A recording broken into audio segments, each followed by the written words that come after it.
I don't know what's happening. It just seems to throw me out. As soon as the three of us come on, then for some reason it's just shutting it down this end. So I don't know whether Steph and Steve, you want to take over trying to set this up, because it's just not doing it for whatever reason. I'm not sure. I can't ever seem to get Steph on. Steve, I can't seem to get Steph on. I get two of the girls on, and then it throws it all off. I'll try again.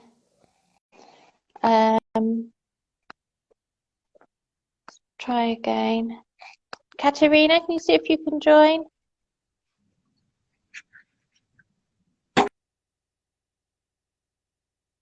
Oh, I did have Debbie. There we go. Stephanie, accept. Katerina, accept. Okay. Hello, hello. Hello, I don't know what's gone on, Steph. You left me in charge and it goes to pieces. I said not to do it. Hey! Okay. Hey! I am going now. I've caused enough disruption. Sorry, ladies. No, you were our fairy. Just a sec. Hilarious. We're here, guys. Hello, hello, hello. Hello. Right. Okay. After that, let me explain to everybody while we're here, or we can settle ourselves down. So, we are the Blooms. We are three of the artists which are going to be appearing in the Blooms Art Show on the 29th and 30th of April. And we're having this little artist cafe so that you can get to know a bit more about us. That's mission number one. But also mission number two is so you can hear us chat to each other about our art and hear all the silly questions that we ask each other. Because there is no such thing as a silly question. And I think sometimes people think, couldn't go and ask an artist that. That would just, be really silly. And there's nothing silly, is there, guys? I mean, we just... No. We ask away. No, there's no silly. Absolutely not. Yeah. So it's really to say to everybody, we try and put our Blooms Art House show together to make it so inclusive as it possibly can be. It's on Zoom, but you really don't need to turn your video on if you want to come, slightly anonymous in that sense. We understand people are shy, but we're there for you to come and see our art and chat to us and find out and ask all those questions that you ever wanted to ask of anybody. But we three are here today, so you can get to find out a little bit more about us with us chatting to each other. So, and also what that will hopefully make you think is, I'd like to carry on that conversation with those people. I'm going to come and see them at the show. So that would be brilliant. So welcome, Debbie. Welcome, Katerina. Hello. Hi. I have an apology to make to you because I keep telling people you're from Geneva. I apologise. And Steve said to me today, why do you keep telling people that Katerina's from Geneva? And I said, I think it's stupidly because in my little phone app, which tells me about the time conversions, because obviously we're all in different countries, I have to put you down as Geneva because that's the closest I can get to. So I apologise. I will start to tell everybody you're actually from Montreux. From Monterey. It's the same lake, just on the other side. There you go. Nearly. So, and Debbie, what part of the UK are you from? Originally, I'm from Kent on the coast, but I am in South Oxfordshire at the moment, about 55 miles from London, west of London. There you go. So near a big town called Reading and Henley-on-Thames, if anyone's ever heard of that. They're my two nearest towns. Famous, isn't it? Henley-on-Thames, the regatta. How nice. Yes. Yeah.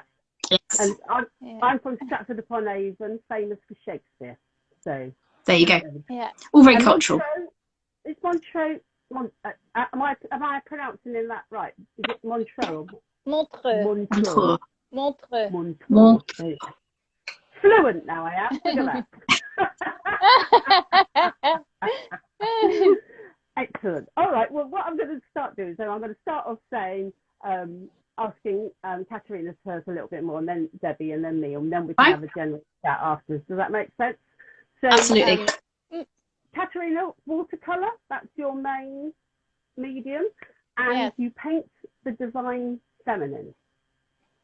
Yes. So I define the divine feminine. Yes, fantastic. exactly. So it'd be brilliant if you told us a bit more, because from my point of view, I know that sometimes I see that you did quite a lot of kind of Frida Kahlo inspired, who obviously I know, but then I'm not sure whether you're particularly inspired by particular women for your pieces, or whether you just feel channeled, or whether it's inspiration. Love to know about it. Tell us about it. So I feel channeled very often in what I paint, and at one point, yeah, Frida came through very, very strongly. Lovely. It's like, I want to be seen, I want to come through you. And when I read afterwards up on her, she is actually very engaged. She was engaged in women's rights, and that we stand up for ourselves, that we stand in our feminine power. Yeah. It doesn't mean we don't have the masculine energy in ourselves as well. We're yin yang. It's both part of a whole. We can't just have one without the other. In that sense, yeah. Absolutely. Yeah. And so when you paint, because there's beautiful colours and things which come through, so do you feel like you're painting their whole essence, or do you feel like you're painting their soul? What part? How does it feel to you that you're painting? So for me, it feels like I paint one part of the essence, because the feminine and divine feminine is made out of all different kinds of parts. It's been spontaneity, inspiration, all these kind of things. Mm-hmm. So every painting is like a little piece of that. Okay. Yeah. Oh, I like that. Oh, okay.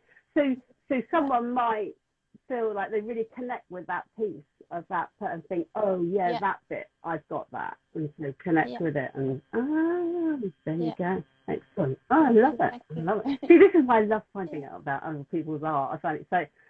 The only thing that I have to say that is upsetting about our show is that I can't go around and see everybody, because I have to actually be in my room. We miss out on going and having all this chat. So we've got Jackie Walker saying hello. She's on saying hello to everybody. So hello, Jackie. Say hi. Excellent. Oh, well, that's fantastic. Okay, so let's go briefly over to Debbie, and then we'll have a sort of. So Debbie.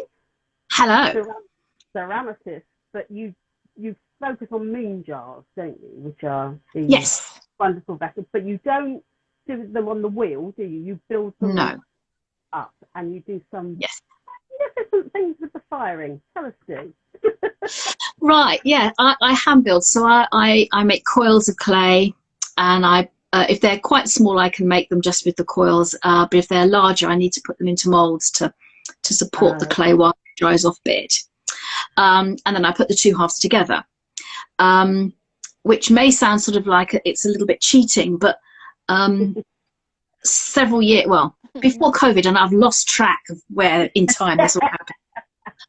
I did go on a throwing course to learn how to throw a moon jar with a Korean potter, and he was basically telling us, they've always thrown them in two halves and put them together, so I feel quite legit.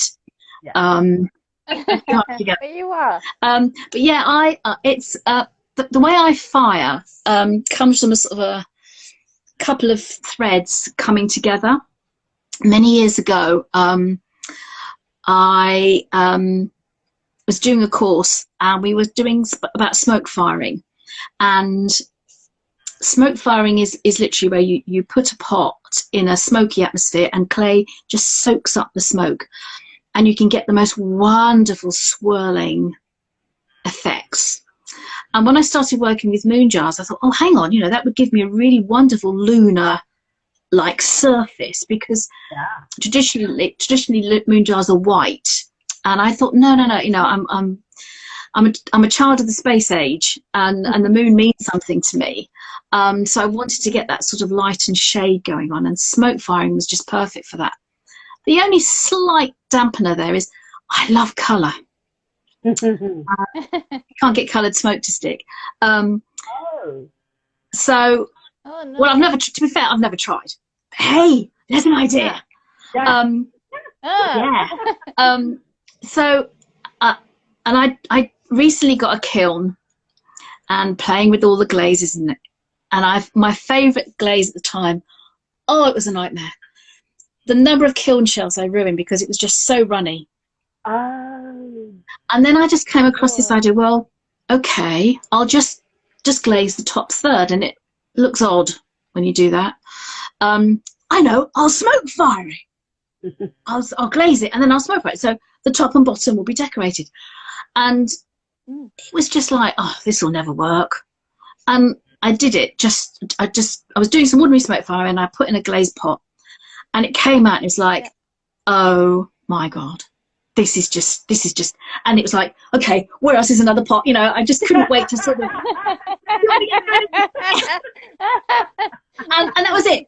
You know, it was sort of, and it shouldn't work. Hey, you know, I'm all about disproving it. I mean, if you read the books, you don't fire, you first fire a pot so it's strong. You shouldn't fire that over a certain amount, and it would never work with porcelain. I have fired clay that's been fired to 1280 degrees and it still takes smoke. So don't believe what they tell you in the books. No, you see, it's funny, isn't it, about the old books? And I always think that things like instructions like that are for when you really don't know what to do. And they're kind of like guidelines, as in, here's a nice, safe way to do this thing. And I think, fair enough. But then once you've done that, all bets are off, aren't they? Oh, God, yes. Go for it. Yeah. I mean, that's what creativity is about, right? Absolutely. As an artist, you try new stuff, things that people say, that doesn't work, you can't use that. Yeah. And you just go like, I'm going to try. Why not? Tell me why I can't. Why not? Well, yeah. Exactly. You have permission to do it, though, sometimes, don't you? Because we're kind of embroiled in this, we're doing this the proper way, and depending on what art form that you're in, there'll have been a proper way for people to do things. And you do feel like there's this almost, not sneery, but sort of, you really shouldn't. You know, you really shouldn't do this, or you really shouldn't. Or perhaps it's just me that thinks that when, you know, because you're doing something, you think, I know this isn't what they told me to do, but you have permission to do it, don't you? It's like, I'm allowed to do this. Yeah. But it's I think it's almost, you know, as someone who's trying to be creative, it's almost compulsory that you try and break the rules. Otherwise, nobody would ever have invented anything. You know, the very first artist put his hand on a cave wall with mud on it, and he saw his handprint. Art was born. Yeah. You know, yeah. Mama, Exactly. don't put your hand up there, you'll make the wall dirty. But he did it anyway. You know? Yeah. Absolutely. It's something I think we all, the human species is inherently looking for. It's creation. Yeah. Expressing, trying to vehicle what you feel in your heart, and put it on paper or stone or carve it, or I don't know, splatter it around. It doesn't matter. Absolutely. Also, is it? Although I say, you know, we're kind of governed by there are these rules. We do all celebrate someone who does something fantastically against the rules, don't we? Though, when someone finally does something, you think, I think there's a part of us which thinks, God, I wish I was them to just do that thing and go out there and be brave. Yeah, because it is being brave and creative, and and that is a part of the joy of being the artist, isn't it? Because it's like every day. Yeah. Who knows? Definitely.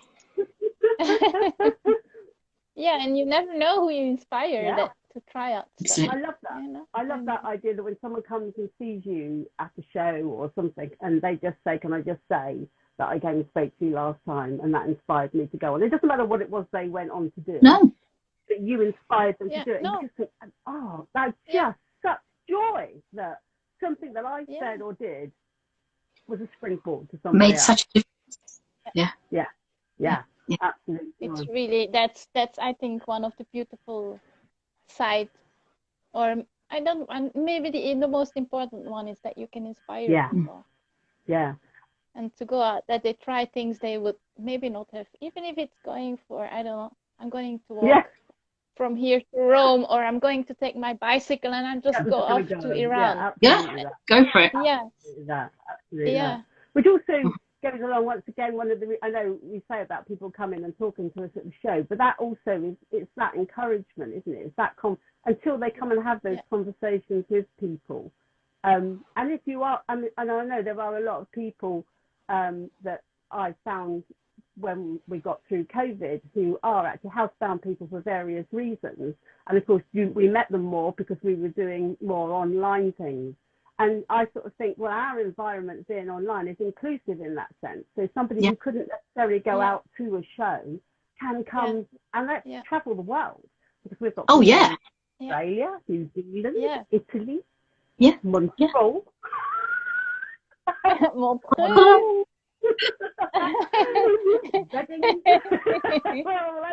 Yeah, and New Zealand. Absolutely. New Zealand, Australia. There's people from everywhere. Absolutely. You can actually travel the world. Yeah. I mean, in my art, where I actually I did stumble initially with the, this is the way you should do it. You must use wool and it's needle felting, and I very much was like, oh my God, I can't use anything else involved in my sculptures, until I finally gave myself permission to go wild. And initially I went too wild, because you have to go too wild, really, don't you, to start with, before you come back down. Good for you. You go far too far, and then you go, ooh. Okay, calm down. And maybe bring some other stuff in. But now I do, and like my behind me, just seeing behind me my pangolins. I love that one. Thank you. On the edge of each of the scales, and there are many, I've actually got real gold leaf just touching the edge, just to give that shimmer of and obviously you can't see that at the moment because he's over there, but and little details like that. I just, I think initially I thought, God, I wanted to put stuff all over, and then I thought, well, no, that's where I had to calm myself down and say, no, you've given yourself permission to actually do it where it counts, make it noticed, because but I do use all different fibres. I don't just use wool, and I've now started using far more alternative fibres and recycled fibres and things. And actually something which I haven't quite exciting to a certain extent today was that Steve went and saw a friend who's actually helping put together some fish.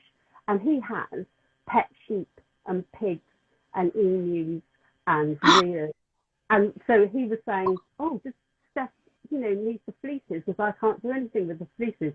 So these are little pet sheep. And I was like, Christmas time! So what I'm proposing we do is that we actually take the cameras down there and introduce the sheep to everybody, and hopefully, if during shearing time they'll let us, we can film them being sheared and bring the fleece back, and then show what I do to process them, and then eventually get them into a sculpture. And I just sort of think, brilliant. It's awesome. I think a lot of artists are getting more conscious about the environment anyway, and the materials they use. For sure. And trying to have less impact. I don't know how it's in the UK, but in Switzerland, all the paints that have cadmium in it are not available anymore. Because they're toxic for the environment and they're toxic for the artist, obviously.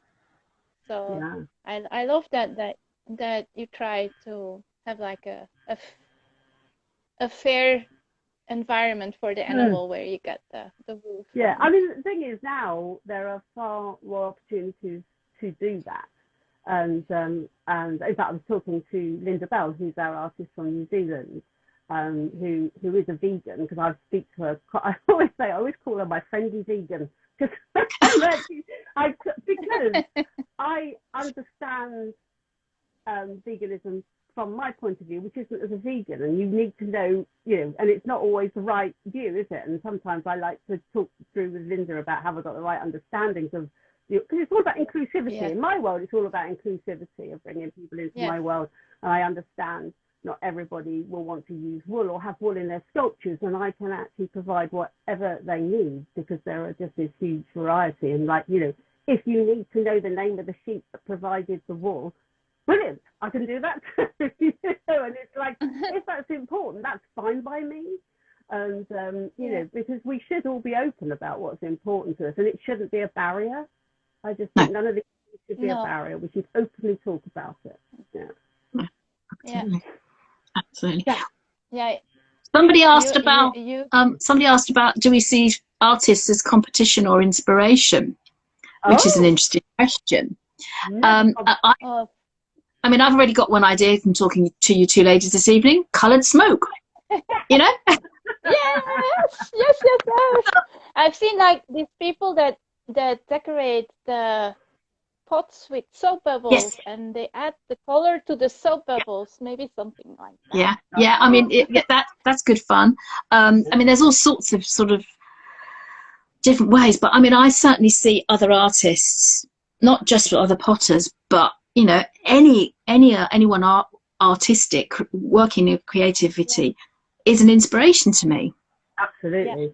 And you bounce off each other, don't you? And I certainly, we found that in the Blooms group full stop. It's like the reason I went onto gold leaves was because a couple of the other artists were putting gold leaves onto their canvases and things, and I was like, I wonder if I can actually somehow incorporate that. And like, what did you use? And you know, we start talking about what can you do, what are you using, and absolutely, we inspire each other. And when we're stuck, you know, we go, what do I do? And we just all talk about it and help each other. No one's come. That's why also when we do shows and there are other artists there and someone says, I think there's too many artists. You go, what do you mean there's too many artists? No such thing. No such thing. Never. But that's also shows the mindset they have. But I find it as well as like seeing other artists, or even if it's a guy that does the scene behind the musicians on stage. I saw a photo today of a guy who did like everything was in oranges and yellows, and it was like, for me, exactly what I'm working on with the Moon series. And I'm like, this gives me an idea. So it's, I don't know, we would be so restricted and poor if we wouldn't have other people inspiring us, other artists. You can chat, they understand where you're coming from, what you're looking for. It's just enriching. Not competition. So there was two things. One thing, Jackie said she struggles to get vegan paints over here. So I don't know about that. And the other question was from Steve, which was for Debbie, saying, has she ever used horsehair in her? So two things. So I don't know whether you know the answer about vegan paints at all, Katerina. Whether you get vegan paints in? No, but I know, I've heard they exist. Because especially the acrylic paints, they are also, they contain plastic, which is not very good for the environment. It's one of the reasons why I'm using watercolor, because they're mostly based on earths and pigment. And then you just have to, you know, some colors have these little bugs in it. You just have to see, you find the one that's more colored with beads or things like that.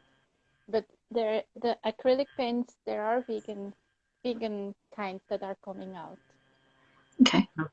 I've read about it. Fantastic. Definitely. Okay, well that's something, once again, because like we are all in groups anyway, we can, if I see anything, Jackie, I will put it out there so that if anybody else does, put it in here or contact Jackie and let her know, because then I bet someone knows. I bet someone knows somewhere.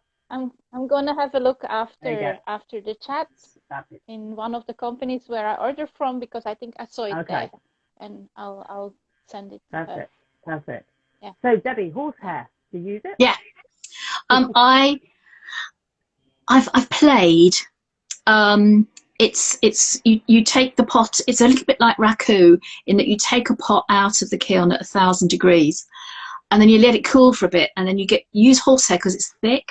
And you lay the horsehair on the really hot pot, and it instantly sort of vaporizes and leaves the black carbon line. And I've played with it, but I'm not very good. So I need to play more. Have you tried feathers? I've seen it with feathers. Yeah, it's even worse with feathers, because you can end up with a big black sticky mess if you haven't got a light touch. Sorry, there's a bee just coming. Go away, bee.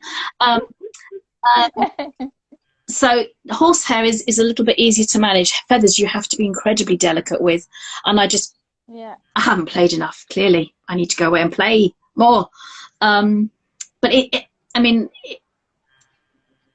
if you're once you're skilled at it, the effects are phenomenal.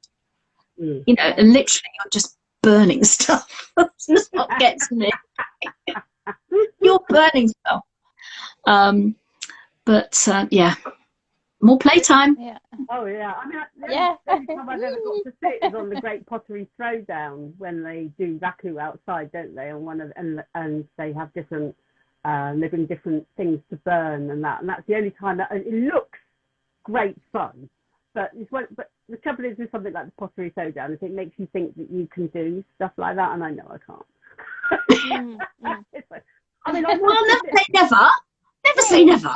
No, never say never. Never say never. I would say since sculpting with Fibre, there's a part of me that thinks I feel like I should go back to something like clay now and try and sculpt with clay, because I could never do it. I never, when I was at school, I couldn't really draw and I couldn't really do, until I found the Fibre, which is like your medium, and you think, well, now that I've learned so much about my process and everything in the medium I love, you think, I feel like I should go back to some of the things that I felt that I wasn't good at, and that I might have a way in now. You know, it's always like going back and giving it another go, isn't it? Yeah, I think that's. Sorry, Katerina, go on. Mac asked the question, but I could only see part of the question, so I don't know if you can see it, Stephanie. Yeah. Debbie and Katerina, have you ever used other artists' technique or been inspired by them? Can you give an example? Good question. I have, in the sense that I never used to use thick gesso on my paper. I used it on canvas, but never on paper. And then on TikTok, I saw another artist actually use thick gesso on the paper, and I was like, yes, I want to try this. Yeah. And some have, and then I saw another artist that did the thick gesso, and then she used the watercolor and just had like the ridges put with the watercolor, just color on the ridges. So yeah, I have definitely used other techniques from other artists. Yeah. There you go. I mean, I'm using different techniques from what I usually use all the time, because I'm teaching in a general pottery class. So I'm having, you know, I'm a hand builder, but I'm having to throw, I'm having to slab build. So I'm using all those techniques all the time, and, you know, picking them up so that I can pass them on to people. And you know, sometimes you're using techniques, and you haven't even really considered that you've picked it up from somewhere else. It just sort of, you know, I can see why, you know, musicians sue each other because they pitch up chords. You know, it's difficult. If you're someone who's out there looking for inspiration, looking at people's work, you don't know where you get it from. No, you see stuff without even knowing, don't you? Yeah. I mean, I've just, every term I adopt a theme for the term, because otherwise I really don't know what I'm teaching people. You know, you just give yourself. And last term's theme was the work of Clarice Cliff. And I mean, she's got an amazing story. And when we were sort of working through some of her ideas, I mean, it was all Art Deco, Bauhaus, and I got into things like pixelation and camouflage, and I'm thinking, where's that come from? But pixelation, that's interesting. Well, we went to, her thing was, when she started putting Art Deco designs on Victorian pottery, because they didn't trust her. They just said, look, go in the store cupboard and see what's left over, and you can use that. And it was all Victorian design pottery. So she was looking these amazingly modern patterns on very standard Victorian pots, and she changed how they looked, which is camouflage. And then I just went off on, you know, I'm sorry, I do go off on tangents. So, you know, I want to do some pixelated pots, and I don't know how yet, but I'm gonna have a go at some point. I will have a go. So it's, you know, post it Sorry? You can try with post-its. That's how they teach coding to kids here. With post-its? With post-its, with different colored post-its. And how they explain the kids in the schools here the basic principle of coding. See, there's two things. Pixel. There's two things. You know. I'm going to write that down. Yeah, and you get all different colors, so Yeah. you know you can put it up Yeah. and get ideas. Mm. Yeah. Brilliant. There you go. Brilliant. Oh. Okay. Oh, So you're going to Sally was tease us. saying- two things. Sally was saying, talking about the beginning part of my research, and Steve saying about my Phoenix, which I've got coming up.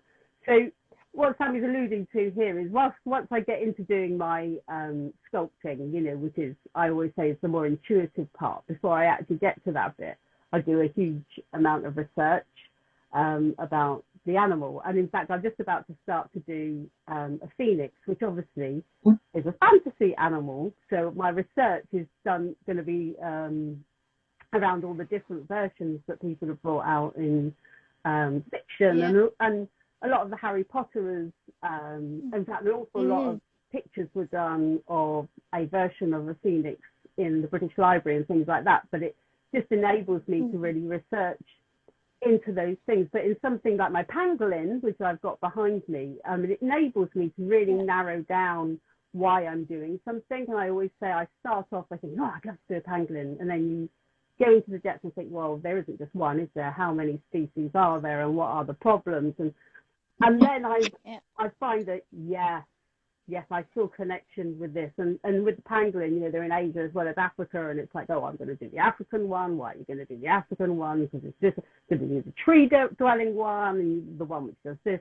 Yeah. And you really get down into the nitty-gritty, and I love that, because I say by the time I get to the actual, right now I'm going to make the skeleton, because the inside of my sculptures have a wire skeleton, and then I start putting the wool around it. I start off by going, right, I'm going to do this species. And then once I've actually got the first wrapping on, that's when I start going, but now I'm doing a particular character. I'm doing a particular one that I'm actually now talking to. Oh, I'm relieved, because I talk to my paintings too. That's also my part. So I'm like, yes. I'm not weird. Julie saying she used to watch a children's show with a phoenix. Oh, which one was that? Oh, who was that? And yeah, the phoenix is huge. My phoenix is going to be huge, because I have shown this once before, but I've actually got the nest. Hang on, let me get this out. Yeah. Excuse me as I go off camera. Oh. Come back! Come back! Bang wallop in a minute, but here it is. Oh, she's back. Oh. That's how big the nest is going to be. Oh, wow. Oh, he's going to be huge. Yeah. So he's going to be coming. I can see some gold foil in the future. For sure. There's going to be gold, and there's going to be copper, I think. Yeah, there's going to be some real mixes in. I've just, the thing is that there's that which I've had in my head, and I haven't yet put down onto paper. And I now know that part of my process is, once I start getting it down on paper, it really solidifies. So there's a part of me which is like, I'm not ready to get it narrowed down yet. It's still in the, I go anyway.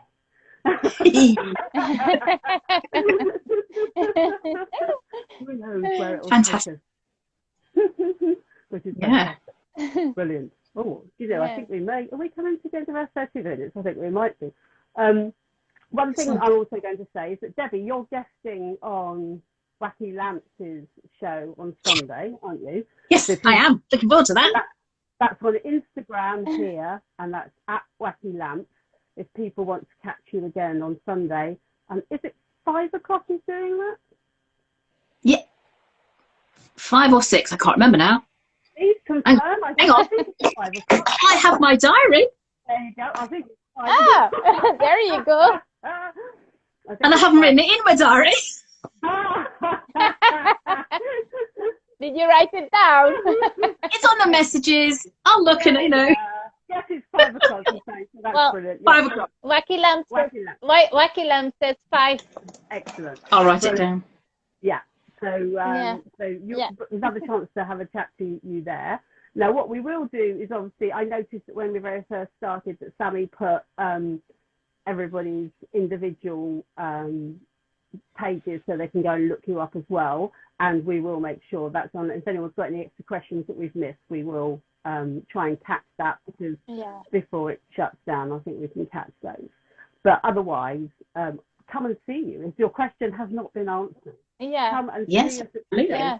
The one thing I haven't actually mentioned yet is it's actually free to come, which is really, really important.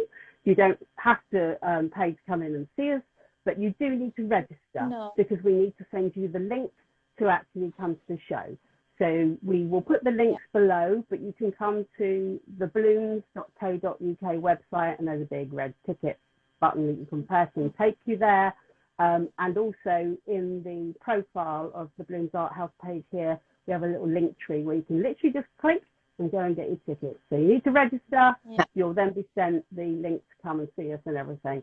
And it's I mean, Debbie, you did it with us last time. Katerina, it's your first time, which we're very excited to have you with us this time. But it's fun, isn't it, to do the show? I mean, It was. I spoke to people in Canada, South Africa. Pretty sure there was a New Zealander in there as well. Just, you know, global. Amazing. Yeah. Really. I'm not gonna sleep. I'm not gonna sleep the night before. I'm sure. I'm already so excited. That's fantastic. That's absolutely fantastic. Yeah. Brilliant. Yeah. Everyone's saying they've enjoyed the chat and everything. So brilliant and love the enthusiasm, of course. And we're all enthusiastic like this, aren't we? Because we absolutely love our art and love to talk about it. Yeah. So we absolutely love you to come along and talk to us, and we will go on and on and on. Definitely. We will. Yeah. Yeah. And if you're shy and don't want to ask, you can, they can always send us a message. Yeah, absolutely. Yeah. Absolutely. And that's the wonderful thing. We have Zoom set up so that we're all in individual rooms, and people can actually choose to go around the rooms. They don't have to wait to be moved. Yeah. When you're in someone's room, you don't have to have your video on. There's even a chat button in there. So if you feel bits of, you can actually just put a little text up to the artist and ask a question, and we're happy to answer in whatever format you want to actually communicate with us. It's all absolutely fine. So, yeah, perfect. Yeah. Absolutely. Okay, well, everybody got anything else they want to say before we... Oh, here's Sammy coming in. Oh, I'm back. I'm back to throw you off. No. We're having fun. No. We've got to zip it now, because otherwise people won't come to the show. If they want to speak to you, they have to come to the show. They have to get their tickets, come along to the show with their glass of wine or cocoa, whichever you prefer. I'd just like to say, after 9 o'clock on the Saturday night, the girls may be a bit tipsy in their studios. No, Katerina's a good girl. I just don't like the taste. Otherwise, I would. I totally would. Yeah. All right. So I'll stick with my tea and Well, you say it's tea. Yeah. It's like a whiskey to me. Oh, it's a tea bag. Love it. Well, thank you so much, ladies. That was brilliant. Really, really enjoyed that. So looking forward to seeing you all at the show. Absolutely. Yeah. So I will say it in my usual way. You need to flick yourselves off. And then I'll close it down. Lovely to talk to you. How do you do that? Is it X? Just the little cross on the top, or Have a good evening, everyone. Okay. Okay. Bye.